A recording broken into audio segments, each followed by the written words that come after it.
portrait format that I really prefer. I've been making them nonstop for 2 years, and I just keep them in a little private collection, and I didn't share them until that art class. Highly recommend the space. It's like a new YMCA hybrid multi-space. It is privately owned though, in Chinatown, called Index Space. It's really great. They do a lot of different classes, and I just signed up for the class, and they taught the fundamentals and political background of zine making, and taught us how to make a zine.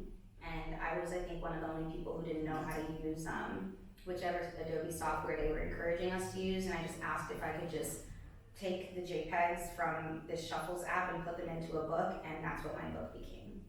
So, yeah, I think that really informs just like what I want in general. If I am to enter a curatorial space, I believe in art made by non-artists, and design in particular, that I think veers into the design hybridity.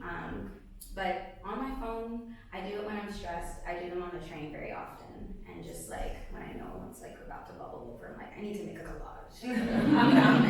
Hey, it's the start of your week. Yeah. What a question.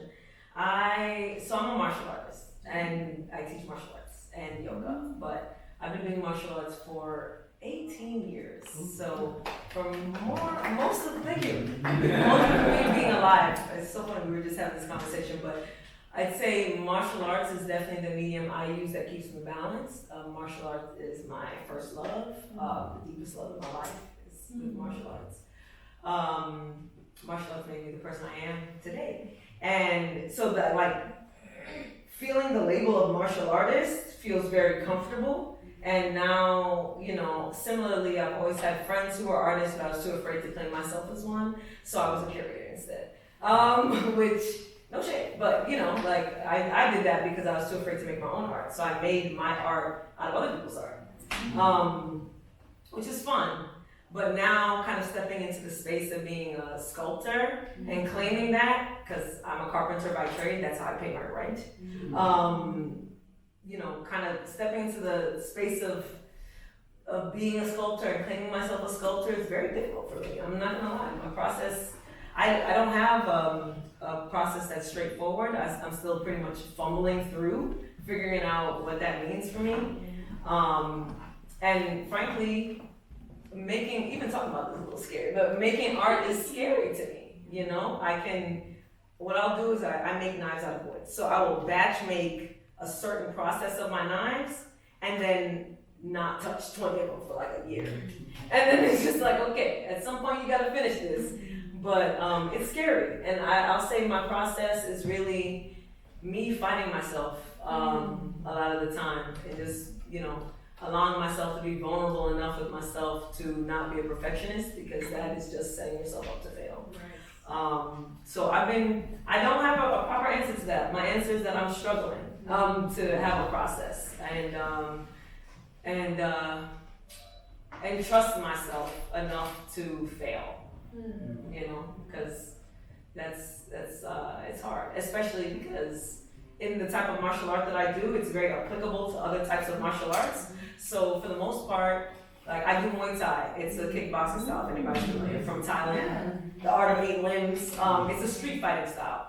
So it kind of applies relatively well to a lot of other types of martial arts. However, I started doing capoeira recently, which is like it's completely different. My brain didn't even know how to operate in capoeira world, and it was uncomfortable because I'm used to just 18 years. I step into a martial arts gym, I'm gonna be good, like regardless of what it is. But TBH.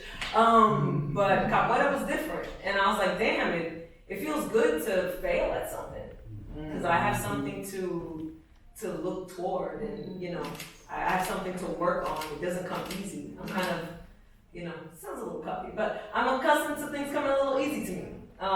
And so when they don't, I get very uncomfortable. And I think that's what being an artist is about. It not being easy. It's not supposed to be easy. So I'm fumbling through that process. I don't really have a process. My process is failing. Continuing to fail is my process, and being more comfortable with failure every day. The journey is the destination. That's it. And the process is the journey. Yes. You know, it sucks, but it is what it is. And I'm learning to like it. I love it. Thank you.